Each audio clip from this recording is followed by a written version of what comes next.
Hello, everyone. What you see here is essentially an MRI of my brain recently, and I assume it is also common to the audience. What you see here is a crossroad of names of LLM. And all we do in the last 2 years, maybe, is trying to figure out which LLM, why LLM, to choose. And this crossroad is changing constantly to add and remove. And this is what we are going to talk about, how to make a little bit more order in this area of and how to choose an LLM for your agent. My name is Shai. I have more than 20 years of experience in software development on various areas. I was working in big companies and small companies. I have a PhD in computer science from the University of Wisconsin in Madison. And currently, I am a co-founder of Strudel, which is building AI tool to bridge the gap between support team and engineering teams. And most importantly, I'm passionate about software engineering. So, what we are going to do today? Well, let's start with a big question. What makes models the best? Well, maybe it is a big question, but not a very good one, because there is actually a better and more correct, let's say, question, which is best for what? What are we trying to achieve with this model? And the today task, I'm going to try to understand code. What would be my best model for understanding code? I'm going to present an approach that works for me, and I believe can work for other tasks beside code understanding too. So let's start. The first step in defining what you are trying to do is to define it. What do exactly you are trying to achieve? And what do you mean by code understanding? So luckily, we don't need to think too much these days. I asked ChatGPT to answer what code understanding is. And this is the answer from ChatGPT. Accurately interpret the structure, behavior, and intent of source code in order to reason about what it does and why. This seems pretty reasonable. If you ask someone in software engineering, probably you will get something close to that. So this is good. And just to be sure, I also checked with other experts, Gemini and Claude, and to answer the same question. And I got very, very similar answers. I used coloring here in order to show how much they are actually similar in terms of concept and words. More importantly, if you read those three answers, you will see that, or you will feel that as humans, they are identical. For us as human, they mean the same thing, or almost the same thing. And this actually brings a question, okay, if you are going to use more expensive model to answer your question, what exactly you get back? Do you really need to use a more expensive model if actually what you get back is relatively very similar across models? And this is a question that I'm trying to answer today. And the first step is to understand that best is first by what you define, not other benchmarks define, but what is good for me or good for you, LLM response. In this case, explain this Python file. And there are several metrics on which that are important to me. First of all, the answer should be concise. Otherwise, I will just read the code myself. I'm looking for low latency because I have human in the loop. So if it is important to you too, then you need to consider that as a metric. Of course, we want it to be accurate. We already saw that accurate is kind of weird concept. We will talk about that later. And of course, we want it to be cost effective, as cheap as possible without sacrificing quality. Okay? Once you defined your metrics, then you can actually implement an experiment that compare models on your metrics. And this is the setting for my experiment. Step one, I took 17 LLM models. We will see the list in a moment. I choose 60 random files from PyTorch repository on GitHub. And now I combine them into pairs. Uh, all models are covered by all files, total of 1020 pairs. I take each pair of model and file, and I run the model on the file with a prompt that is unified across all my 1020 pairs. What I get, the output, is all the files are summarized by all the models, and this will enable us to compare what we need to compare. Cool. So just to show you the model I use, on the left side you see the model I used. Um, um, some are very common, some are less common. That's a random list that I just choose. On the right you get you see my prompt that I used according to the best practices maybe of prompt engineering. I don't know. It took me 20 seconds to define it. For me, the most important part of the prompt is the up to 3 sentences emphasize, which essentially trying to convey my intent that I will look for short answers that actually capture the essence of what the file is doing, what the Python code is doing. Okay, so these are the models. This is a prompt. Here is an example of an output. This is a Llama 1 model running on the file torch, functorch, aot, autoguard.py. So it is a one pair, and there is a summary for this specific pair model and file. And you can see the file summary as well as other metadata that is related to the run of the model on the file and the prompt. And we will use this metadata in order to do our evaluation.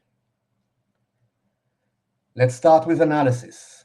Well, the first thing to analyze is the cost, which is relatively very easy. So what you see here is the chart of cost. Of, the models are on x-axis, and the cost in dollars on the left side, and the cost is input and output tokens.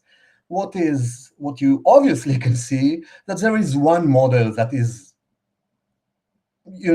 so expensive that it is hard to imagine, which is 377 times more expensive than the cheapest model, which I defined as 0.1 cents. So this again raised the question of, okay, if we pay so much, though, what exactly do we get back? And even if I take ChatGPT 4.5 out of the equation in this chart, you can see a lot of variation in the costs themselves, right? So, and if we treat LLMs as developers that help us do our job, you can see that the salaries of the LLM are varied, and it's sometimes in a very big factor, which is not always common at least in the high-tech industry. So it is a wide price swing, and we need, as engineers, to insist on matching value. Okay, so this is a first metric of cost. The second metric is conciseness. So if you look at the academic work on what are good sentences in English, there is a consensus that sentence should be less than 20 or words or less. And you can see that some of the models, or most of the models, are actually read probably this academic definition and produce answers which are about, on average, 60 words 60 words, which is about 3 sentences. This is great. This is what we ask for. However, there are two models that absolutely ignore the instruction and produce on average a length of an answer that is 132 or 164 words, which is kind of annoying to read. So another principle that I suggest to adopt is follow the prompt or hit the road, okay? It is my way or the highway. If the model does not follow the instructions, it's very difficult to use in software. And now let's come back to the latency. Right, I want answers back from summarization of files relatively quickly because I have a human in the loop in my scenario. So I measure the latency, the average latency to get a file summarized. And I define three categories. The the yellow line, bottom up, below the yellow line, which is about 3 seconds of latency, are the models that I consider, okay, are good for interactive use. Below the red line and above the yellow line are models that are between 3 to 6 seconds of latency on average, which are maybe okay depending on how patient is your audience and what they do. But above 6 seconds, I would claim that it is not for interactive human in the loop, and we should use those models in batch maybe processing, but not for interactive. At least not for when your task is code understanding. Okay, so now once you have more than one metric, you can dig into a group of models that may suitable for you.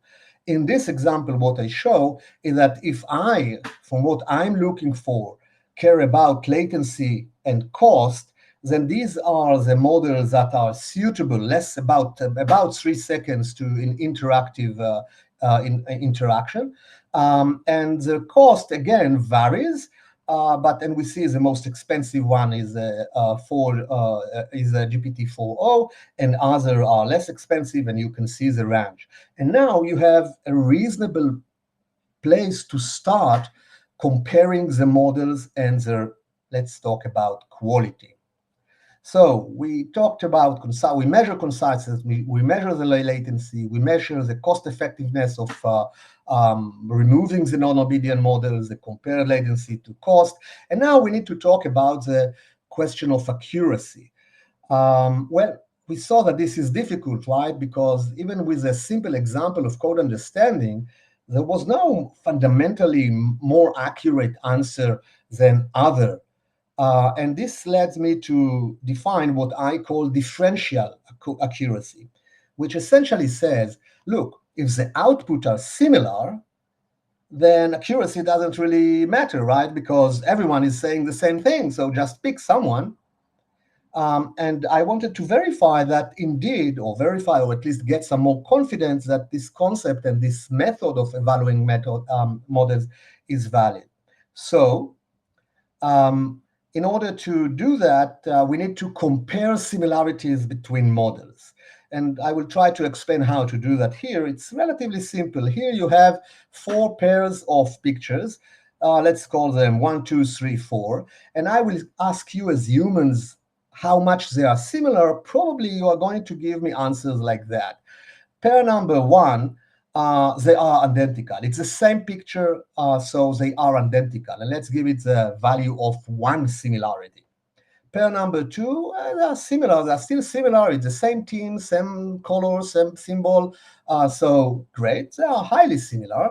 Pair number 3 is less similar than pair number 2, so somewhat similar. And pair number 4, even though we put both of them on the head, they are barely similar. Besides that, these two actually does not similar at all. So as humans, it was really relatively easy to compare similarities, right? It was obvious. Um, However, if you want to do that in software and in computer system, this is not also very difficult. We have the technology already, and it is not very new. It's called embedding and the similarity function. So what you do, you embed or create vectors that represent each picture, and you can do that for test too. And when you have those vectors, you can compare them in something that is called similarity function, and there are many of them, and you get a number, how much these two texts are similar to each other. So let's do that. Before we do that, just let's get a sense of similarity based on this based on embedding. So, and let's create some kind of a baseline, a benchmark to similarity. We are going to do um, the following experiment. We will take 17 different files on 70 different models, and we will produce embedding and compare all the results to them. what do we expect if the files are different and the models are different? What do we expect? If we compare two files that are different, we expect that similarity will be low, right? If one file is doing matrix multiplication and the other is doing bank transaction, then they need to be, besides the fact that they are files, their functionality is fundamentally different. And we expect the similarity metric, similarity function to give us a low number, close to zero. So I did this experiment, and you can see a similarity matrix of different files. You can see that it is mostly blue, which means closer to zero. Remember, these are different files on different models. So very, very low level of commonality across the files. And the result and the visualization is actually good because it illustrates to us that if you compare different things, you actually get low similarity, which is great. Now, let's look at a result of the experiment. On the right side, you have these random files that were chosen and compared, and you can see the low similarity. On the right side, you can see all models evaluating one file, which is rngprims.py, and you can see the similarities there. And visually, the difference is clear. The left matrix is much more similar than the right, much more similar than the right one. And the average similarity in this matrix is 0.85. So this is great, again, because it's validate our assumption that we will get similar result for similar models. Now, there is one model that is unique here, and this is the Nova Pro V1.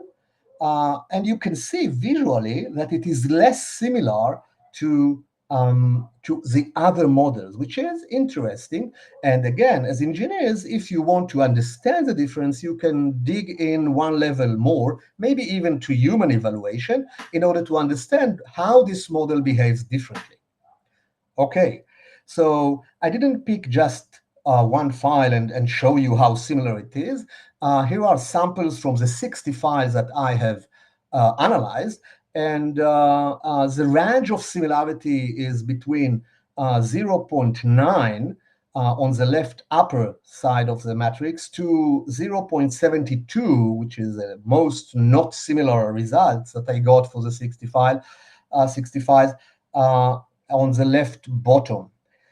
So what we learn is that models on the same files gives relatively similar results, which means that it's not clear that we need to actually use the, let's say, the most expensive model or the fastest model, but actually look at the results that we get from similarity metrics to choose a model.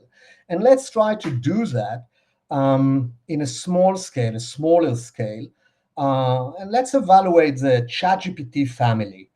On the left, you see the ChatGPT family on a single file, and you can see that indeed the models, the four models are pretty close to each other. They are much more red.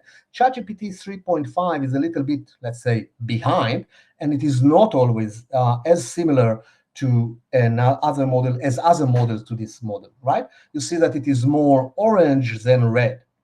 Okay, another thing to note that for GPT-4o is actually close as much as to all the other models, more than any other model that is close to other models, which is kind of expressing average of result, and maybe it is a good choice in terms of what it says, in terms of the quality, because it takes everything that is important, let's assume, from from all other models.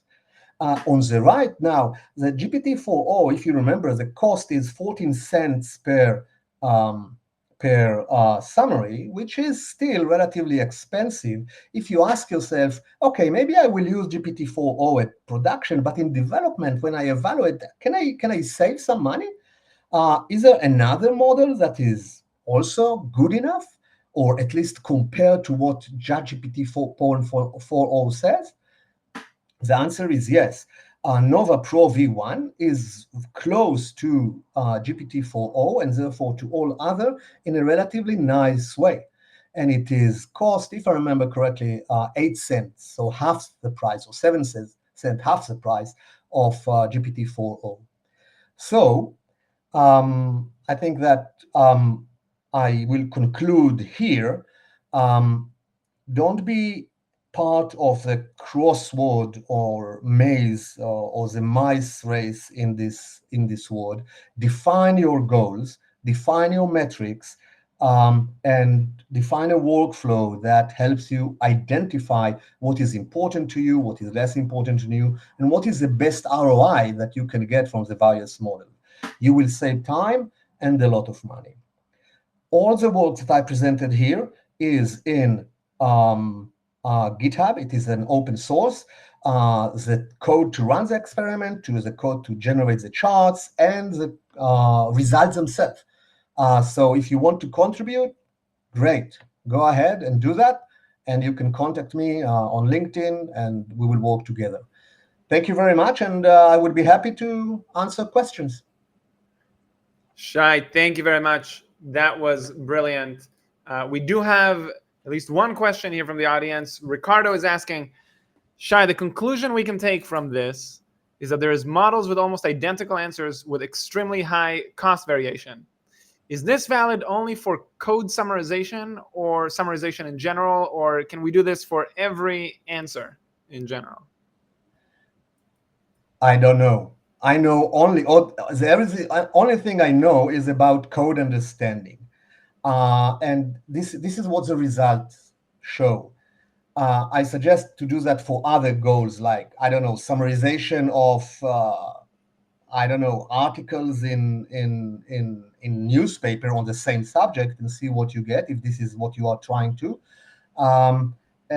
But I think my feeling is that for simple questions like explain a single thing, all models or most models will say the same thing. And this is also somewhat reasonable because they are trained on the same data, right? The amount of data in the world is actually finite. And they put a lot of effort to learn everything, and they know the same thing. Folks want me to put up the GitHub link from the last slide yet one more time. Let me put it up. If you want to move maybe one slide back. Yeah. Everybody can grab it. Yeah, this one. Yeah, I have access to the chat, or? You do. It's just on the other link. It's in the actual. Oh, I'm gonna send this to you in our private chat, so you can find this. Please stick around there for folks that have more questions. Ricardo says, "Loved it. What an insight. Great presentation, Shai." I think I just want to double click on like the concept that I thought you shared that I thought was is novel, interesting, probably not very obvious until you stare at it and squint. And that concept is you're not first. There's something that a lot of people ask me, how should I plug in AI to my business? What should it do? I always say, just what's the actual problem that you have? You need to understand your customers. Exactly. Right? It's just an invitation to better reflect on what the value that. Forget about AI.